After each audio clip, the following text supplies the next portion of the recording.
ทาคาคุระเคนคือใครถ้าพูดถึงชื่อของทาคาคุระเคนสำหรับเด็กยุคนี้อาจจะนึกถึงหน้าตาแบบนี้นะครับ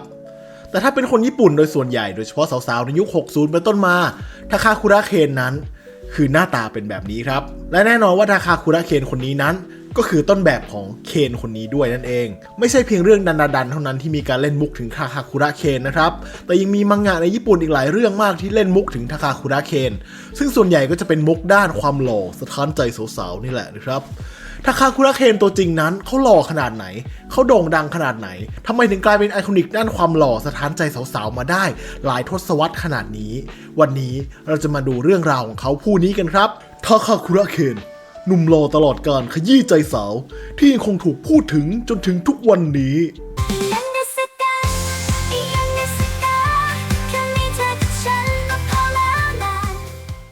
人は頑張れる。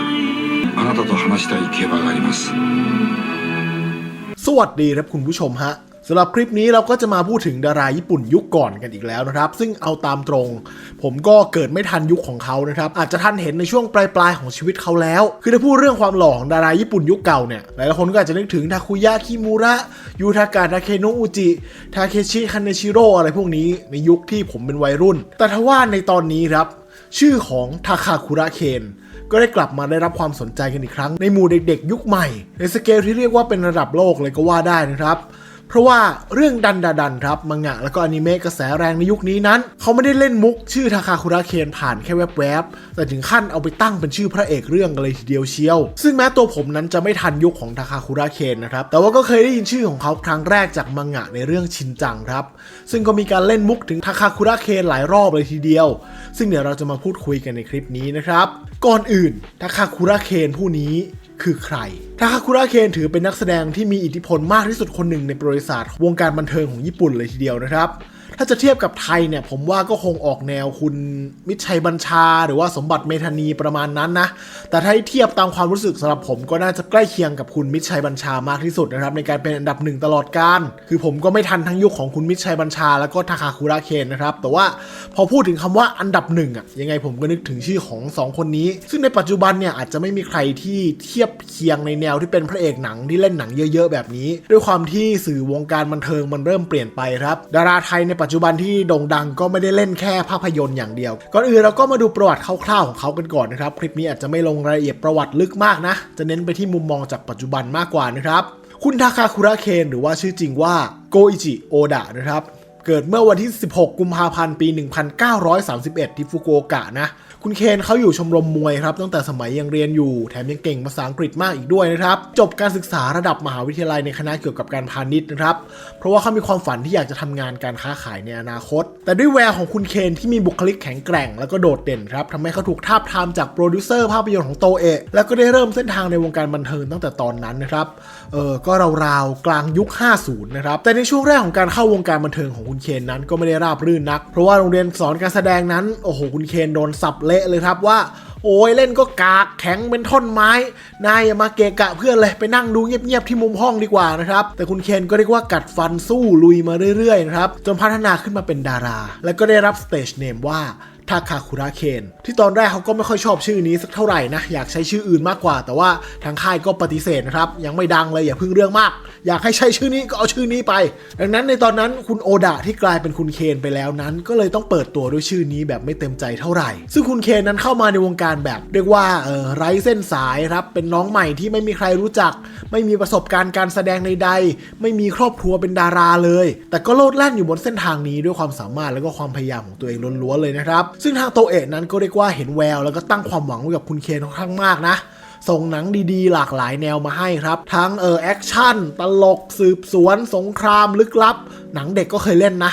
แต่เอาจริงช่วงแรกๆนะไปมาอาชีพทางการแสดงของเขาก็ไม่ได้ประสบความสำเร็จสักเท่าไหร่นะครับจากพระเอกหลายๆเรื่องเนี่ยก็กลับกลายไปเป็นตัวประกอบต๊อกต่อยอีกพร้อมกับคำวิจารณ์ที่ว่าเล่นแข็งเป็นตอไม้ทำเสียงนั้นก็ ทุ้มซะจนฟังไม่รู้เรื่องเลยฟังแล้วเหมือนอยู่ในเงามืดดูแล้วก็หม่นหมองมากกว่าสนุกอะไรแบบนั้นนะครับจนวันหนึ่งที่เขามาค้นพบเส้นทางของตัวเองครับในปี 1963 ในการเล่นหนังเกี่ยวกับยากุซ่านั่นเองซึ่งเขาก็มาเล่นแทนดาราอีกคนที่ถอนตัวไปนั่นแหละแล้วก็ปรากฏว่าการแสดงที่แข็งเป็นท่อนไม้แล้วก็เสียงนุ่มๆทุ้มๆต่ำๆของเขานั้นมันดันเข้ากับบทบาทยากุซ่ามากๆเลยครับและเส้นทางความโด่งดังของเขาก็เลยเริ่มขึ้นจากจุดนั้นเขาเริ่มสร้างคาแรคเตอร์ของตัวเองชัดขึ้นนะครับทั้งในแล้วก็นอกภาพยนตร์นะเขากลายเป็นคนที่เงียบขรึมในชีวิตจริงไปด้วยนะครับและหลังจากนั้นเขาก็ได้รับบทหลักในหนังยากุซ่ามาตลอดแล้วก็เป็นบทที่มักจะตายตอนจบบ่อยครั้งนะครับแล้วก็เป็นเอกลักษณ์ของเขาเลยก็ว่าได้เล่นหนังแบบแนวเดิมๆมาตลอดตั้งแต่ช่วงยุค 60 ซึ่งเอาจริงเจ้าตัวก็บอกว่าเขาก็เบื่อบทแบบนี้เหมือนกันแต่ว่าหลังจากเขาเห็นว่าคนดูชอบมันแค่ไหนเขาบอกว่าเขาก็เลิกทำมันไม่ได้ครับเขากลายเป็นภาพจำของหนังยากุซ่าในยุคนั้นของญี่ปุ่นและหลังจากนั้นพอเขาเริ่มเบื่อบทยากุซ่าเดิมๆแล้วเขาก็พยายามออกมาเล่นบทบาทอื่นๆด้วยนะครับซึ่งรวมๆแล้วเขาเคยมีผลงานมากกว่า200เรื่องเลยทีเดียวแล้วก็มีเรื่องที่โด่งดังมากมายนะครับซึ่งเรียนตามตรงว่าผมก็แทบไม่ได้ดูหนังของเขาเท่าไหร่แต่ว่าก็เห็นเขาในวงการบันเทิงญี่ปุ่นในฐานะของผู้มีชื่อเสียงคนหนึ่งที่ออกรายการบ้างนานๆทีนะแล้วก็รู้จักจากมังงะอนิเมะหลายเรื่องครับแต่ถ้าจะมีการพูดถึงหนังที่โด่งดังของเขาก็มักจะมีการกล่าวถึงหนังเรื่องอาบาชิริบันไกชิเป็นหนังเรื่องแรกๆของเขาเลยครับซึ่งเขาเล่นเป็นนักโทษแหกคุกจากคุกอาบาชิริที่ฮอกไกโดนะซึ่งปัจจุบันคุกแห่งนี้ก็กลายเป็นสถานที่ท่องเที่ยวสำคัญของเมืองในฐานะของพิพิธภัณฑ์นั่นเองครับแล้วหลังจากเรื่องนี้เขาก็เล่นบทแนวยากุซ่าเนี่ยเยอะมากนะครับซึ่งซีรีส์ที่สร้างชื่อให้เขาในญี่ปุ่นเรื่องแรกๆเลยที่ถูกบันทึกไว้ก็น่าจะเป็นซีรีส์โชวะซังเกียวเดนนะครับซึ่งเป็นหนังชุดทั้งหมด9ตอนผลิตโดยบริษัทโตเอะนี่แหละแล้วก็มีคุณเคนอยู่ทุกตอนเลยนะครับออกฉายในระหว่างปี 1965 ถึง 1972 โอ้โหนับนิ้วอยู่ในรวมๆคือฉาย7ปีเลยนะครับนั่นก็เลยทำให้คุณเคนนั้นกลายเป็นหนังไอคอนิกของวงการภาพยนตร์ญี่ปุ่นในตอนนั้นกลายเป็นหนังภาพจำของคำว่านักแสดงญี่ปุ่นผู้โด่งดังที่สุดจนได้รับฉายาว่าเป็นคลินต์อีสต์วูดแห่งวงการบันเทิงญี่ปุ่นเลยทีเดียวและด้วยความที่เขาโด่งดังในญี่ปุ่นมากครับแล้วก็เป็นคนที่ใช้ภาษาอังกฤษได้ดีนะทำให้เขานั้นได้ไปเล่นหนังฮอลลีวูดในยุคนั้นด้วยครับหลายเรื่องเลยไม่ว่าจะเป็นเรื่อง Too Late the Hero นะครับในปี 1970 หรือว่า The Yakuza ในปี 1975 Black Rain ในปี 1989 ก็เลยพอที่จะทำให้ชื่อของเขานั้นเป็นที่รู้จักในต่างประเทศบ้างในฐานะของนักแสดงญี่ปุ่นในยุคก่อนนะครับและถ้าจะมีเรื่องที่ผมเคยดูบ้างนะก็น่าจะเป็นเรื่อง Railroad Man นะครับหรือว่าป๊อปปยะนะครับในปี 1999 ซึ่งมีเรียวโกะฮิโรซุเอะในวัยสาวเล่นด้วยนะครับเป็นเรื่องราวเกี่ยวกับนายสถานีรถไฟในสถานีที่ใกล้จะปิดแล้วนะครับแล้วก็ได้พบกับเด็กสาวที่หน้าตาคล้ายกับลูกสาวที่เสียชีวิตไปอะไรประมาณนี้นะซึ่งคุณเคนพออายุมากขึ้นเขาก็ยังคงทำงานอยู่นะครับเล่นหนังไว้หลายเรื่องเลยโดยเรื่องสุดท้ายที่เขาเล่นเอาไว้ก็คือเรื่องอนาตาเอะนะครับหรือว่าชื่อภาษาอังกฤษว่า Dearless ซึ่งเป็นเรื่องราวเกี่ยวกับการเดินทางของชายแก่คนหนึ่งเพื่อไปโปรยอัฐิของผู้หญิงที่เขารักและในระหว่างทางก็พบกับมิตรภาพมากมายอะไรแบบนี้ก็เรียกว่าเขายังเล่นเป็นพระเอกอยู่เลยนะครับและในตอนที่เขาเสียชีวิตด้วยโรคมะเร็งต่อมน้ำเหลืองนะครับในปี 2014 นะครับในขณะที่อายุได้ 83 ปีนั้นเขาก็ยังคงเตรียมตัวที่จะเล่นหนังเรื่องต่อไปอยู่เลยเรียกว่าเป็นคนที่ทุ่มเทกับงานจนถึงช่วงสุดท้ายของชีวิตจริงๆนะครับแล้วก็แน่นอนว่าข่าวการเสียชีวิตของเขานั้นก็เป็นข่าวใหญ่ในวงการบันเทิงญี่ปุ่นในตอนนั้นแน่นอนครับว่าด้วยเสียงนุ่มทุ้มลึกของเขาแล้วก็ด้วยความโด่งดังของเขาในยุคนั้นครับเขาก็เคยออกซิงเกิลเพลงมาหลายเพลงอยู่นะตั้งแต่ยุค 50 มาจนถึงปลายยุค 90 เลยทีเดียว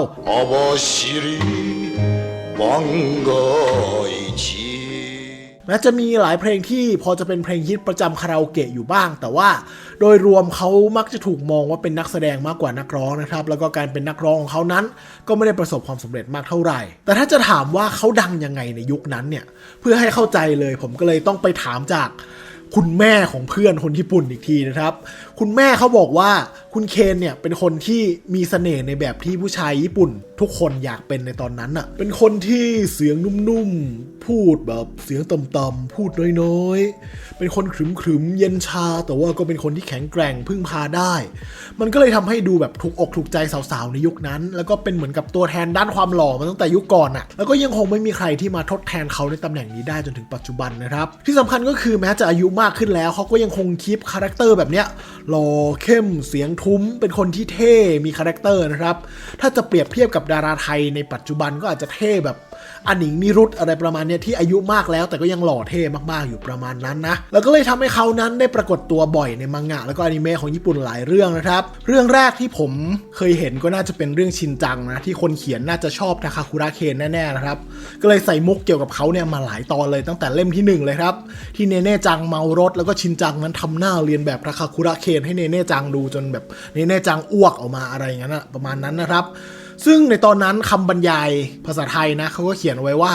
ทาคาคุระเคนเป็นนักแสดงหล่อเข้มขวัญใจสาวๆและนั่นก็น่าจะเป็นครั้งแรกที่ทำให้ผมได้รู้จักกับเขาด้วยนะครับซึ่งในชินจังเนี่ยก็มีการใส่มุกคุณเคนมาอีกหลายตอนไม่ว่าจะเป็นนาฬิกาปลุกเสียงนุ่มของคุณเคนที่ปลุกยังไงก็ไม่ตื่นหรือว่านักพยากรณ์อากาศเสียงทุ้มต่ำที่ถอดแบบออกมาจากคุณเคนนะครับนอกจากนั้นสิ่งที่หลายๆคนอาจจะไม่รู้ก็คือครูใหญ่ของโรงเรียนอนุบาลบูมที่ชินจังอยู่นะที่ถูกแซวว่าเป็นครูยากุซ่าเป็นหัวหน้าแก๊งนะครับผู้เขียนก็น่าจะถอดบางอย่างมาจากคุณทาคาคุระเคนในบทยากุซ่าด้วยนะครับซึ่งคุณครูใหญ่นั้นมีชื่อจริงๆที่หลายๆคนอาจจะยังไม่รู้ว่าทาคาคุระบุญตะซึ่งก็น่าจะนำมาจากชื่อของคุณทาคาคุระเคนนั่นเองครับอีกเรื่องนึงที่ผมไปบังเอิญอ่านเจอมาก่อนหน้านี้แป๊บเดียวครับก็คือเรื่องบาคุเมชิยอดกุ๊กพเนจรนะครับเป็นมังงะเก่าละเกี่ยวกับการทำอาหารเนื้อเรื่องก็เกี่ยวกับกุ๊กที่มีปัญหากับวงการอาหารก็เลยเดินทางไปทำอาหารให้กับผู้ว่าจ้างต่างๆแล้วก็เล่นการพนันไปด้วยอะไรแบบเนี้ยคนเขียนคนเดียวกับยุทธภูมิกระเพาะเหล็กนะครับแต่ว่าเรื่องนี้อาจจะไม่ค่อยสนุกมากอ่านไปแบบอื่นๆนะครับแต่ว่าในตอนสุดท้ายครับผู้ว่าจ้างคนสุดท้ายของเรื่องนี้ไม่ใช่ใครที่ไหนครับคุณเคนนั่นเองครับซึ่งแม้ในเรื่องจะใช้ชื่อเลี่ยงๆว่าอาราชิยาม่าเคนนะครับแต่ว่าดูยังไงก็คือทาคาคุระเคนแน่นอนเพราะว่าในเรื่องนั้นเป็นดารายุคเก่าเล่นหนังยากุซ่านะครับในเรื่องก็พยายามพูดถึงความเป็นสุภาพบุรุษความเป็นยอดชายของคุณเคนอยู่ตลอดเวลาซึ่งผมว่าก็น่าจะมีมังงะอีกหลายเรื่องที่เล่นเรื่องราวเกี่ยวกับคุณเคนครับคือขนาดผมไม่ใช่คนที่ตามมังงะมากอะไรแต่ว่าก็ยังเจอชื่อคุณเคนบ่อยขนาดนี้นะใครเจอคุณเคนในเรื่องอะไรบ้างก็คอมเมนต์บอกกันหน่อยนะซึ่งทาคาคุระเคนก็เหมือนเป็นมุกท้องถิ่นของญี่ปุ่นเลยครับเหมือนกับที่เราเคยเล่นกันแบบว่าโอ้ยหล่อเหมือนณเดชน์โถพ่อสเตฟานอะไรแบบนี้นะก็จะฮากันในประเทศคนต่างประเทศมาก็อาจจะไม่ค่อยเข้าใจมันหรอกแต่ว่าก็คงจะเข้าใจได้ว่าโอเคณเดชน์หรือสเตฟานมันก็คงเป็นดาราหล่อๆสักคนแหละแต่ว่าในยุค 2024 นี้ครับมันก็มีมังงะและอนิเมะที่ทำให้ชื่อของคุณเคนนั้นกลับมาเป็นที่ถูกพูดถึงอีกครั้งและไม่ใช่แค่ในระดับมุกท้องถิ่นอีกต่อไปแต่ว่ากลายเป็นระดับเวอร์ไวด์ครับรู้จักกันทั่วโลกในหมู่เด็กรุ่นใหม่ถ้าจะพูดตามตรงก็น่าจะเป็นที่รู้จักกันทั่วโลกมากกว่ายุคที่เขาเล่นหนังฮอลลีวูดด้วยตัวเองด้วยซ้ำไปนะครับนั่นก็คือมังงะและอนิเมะกระแสแรงเรื่องดันครับก็โหเรียกว่ากระแสแรงในยุคนี้จริงๆนะครับใครที่เคยดูก็จะรู้ว่าเรื่องนี้มันเกี่ยวกับผีเกี่ยวกับมนุษย์ต่างดาวต่างๆมีฉากต่อสู้อะไรต่างๆแต่ว่าหลักๆคือเน้นฮาเน้นกาวภาพสวยแล้วก็มีบทที่แบบทะลึ่งอะไรอยู่เยอะนะแต่ที่มันเกี่ยวกับคุณเคนแบบเต็มๆเลยก็คือนางเอกของเรื่องนี้อย่างอายาเซะนั้นชอบคุณทาคาคุระเคนมากๆในเรื่องก็คือใช้ชื่อนี้ตรงๆเลยครับไม่มีหลบลิขสิทธิ์เลยอายาเซะนั้นถึงขั้นไปคบกับแฟนเก่าครับเป็นผู้ชายที่แบบทรงแบดอ่ะเพราะว่าเธอรู้สึกว่ามีความคล้ายกับคุณเคนอยู่ก็อาจจะคล้ายในบทยากุซ่าอะไรแบบนี้นะแต่ว่าสุดท้ายก็มาพบกับลี้ลับคุงนะครับพระเอกของเรื่องที่มีชื่อจริงแบบตรงๆเลยว่าทาคาคุระเคนนั่นเลยทำให้เธอนั้นต้องตั้งชื่อเล่นแทนว่าโอคารุนเพราะว่าไม่อยากจะเรียกชื่อทาคาคุระเคนออกมานะครับซึ่งในตอนแรกพระเอกของเราก็อาจจะเป็นเด็กโอตาคุที่อ่อนแอแต่ว่าก็จะค่อยพัฒนาไปเรื่อยๆได้พลังอะไรต่างๆมาจนสุดท้ายวันหนึ่งเขาก็อาจจะกลายเป็นดั่งภาพของทาคาคุระเคนที่อายาเซะหลงรักจริงๆก็เป็นได้แต่จริงๆคือในเรื่องเขาแอบปิ๊งกันมาตั้งแต่แรกๆแล้วนะครับเรื่องนี้ไม่ต้องมีพายเรือนู่นนี่ให้ปวดตับนะชัดเจนกันมาตั้งแต่แรกแล้วนะครับว่ายายนั้นคือนางเอกของเรื่องทุยซึ่งจริงแล้วที่อายาเซะชอบทาคาคุระเคนในเรื่องนี้อาจจะเป็นการที่ต้องการสื่อว่าเธอเป็นคนที่ชอบอะไรไม่เหมือนใครไม่เหมือนเด็กสาวรุ่นราวคราวเดียวกันก็เป็นได้สมมุติเราเจอเด็กสาววัยรุ่นในปัจจุบันเนี่ยบอกว่าโอ๊ยชอบมิตรชัยบัญชามากเนี่ยเราก็อาจจะรู้สึกว่าเอ๊ะแต่เชื่อไหมผมว่ามันก็เป็นเสน่ห์อย่างหนึ่งเหมือนกันนะยิ่งเวลาได้ยินแบบเด็กๆรุ่นนี้บอกว่าโอ๊ยชอบ X มากเลยชอบเพลงญี่ปุ่นยุค 90 อะไรเงี้ยซึ่งมันเป็นช่วงเวลาที่มันสมบูรณ์แบบสำหรับเราอะถึงแม้ว่าเขาจะเกิดไม่ทันแต่มันก็ทำให้รู้สึกว่ามันก็น่าสนใจดีนะเอาเป็นว่าเรื่องนี้เขาก็พยายามผสมผสาน pop culture ของญี่ปุ่นหลายเรื่องนะแม้แต่ตำนานผีท้องถิ่นดาราญี่ปุ่นยุคเก่าซึ่งบางทีมันอาจจะดูเป็นมุกที่ลึกไปบ้างสำหรับต่างชาติแต่มันกลับสร้างเสียงตอบรับที่ดีในต่างประเทศได้เลยครับ ทำให้ต่างชาติอย่างเราเนี่ยสนใจแล้วก็ไปหาที่มาของบุ๊กนั้นอย่างเรื่องของฮิโรชิอาเบะที่มีการเล่นในเรื่องนี้ด้วยก็มีหลายคนมาคอมเมนต์ในคลิปฮิโรชิอาเบะของผมหลังจากที่ดูเรื่องดันไปแล้วเช่นกันนะเรียกว่าเป็นเมะแล้วก็มังงะตัวตึงจริงๆนะครับซึ่งการใช้ชื่อทาคาคุระเคนในเรื่องนี้หลายคนก็มองว่ามันเป็นมากกว่ามุกท้องถิ่นไปแล้วนะครับแต่ว่ามันเป็นการให้เกียรตินักแสดงในตำนานผู้นี้อย่างสมศักดิ์ศรีมากๆแล้วก็น่าจะทำให้ชื่อเสียงของเขานั้นยังคงไม่หายไปน่าเสียดายนะครับที่คุณเคนนั้นไม่ได้อยู่ดูสิ่งเหล่านี้แต่เชื่อว่าเขาก็อาจจะได้รับรู้มันอยู่ณที่ใดที่หนึ่งแล้วก็อาจจะกำลังหัวเราะด้วยเสียงต่ำๆทุ้มๆเท่ๆในแบบของเขาอยู่ก็เป็นไปได้หรือถ้าดูแล้วเขารู้สึกว่ามันเก่ามากเกินไปเราก็อาจจะได้ยินคำว่าเฮ้ยหดหู่ว่ะจากเขาก็เป็นได้ครับสำหรับวันนี้เรื่องราวก็จบลงเพียงเท่านี้นะครับแล้วพบกันใหม่ตอนหน้าอยากให้พูดเรื่องอะไรก็สามารถคอมเมนต์เอาไว้ได้นะครับถ้าชอบกดแชร์กดไลค์กด Subscribe กดกระดิ่งยิ่งๆกดสมาชิกกดแจ้งเตือนตรึ๊ดเป็นกำลังใจให้ได้เหมือนเคยสุดท้ายนี้เพลงโอโตโนเกะเพลงประกอบเรื่องดันของ2หนุ่มคริปปี้นัสนั้นได้กล่าวเอาไว้ว่าหัวใจร่างกายและสมองเหมือนกับว่ามันมีอะไรบางอย่างไหลเวียนอยู่ตอนนี้ถ้ามีปีกงอกออกมาจากหลังได้แล้วก็ฉันก็คงจะไม่มืดมิดอีกต่อไปเพราะว่าฉันนั้นจะโบยบินไปที่อีกฟากฝั่งหนึ่งสำหรับวันนี้บายเฮ้ยหดหู่ว่ะ ชีวิตของเราพอใจ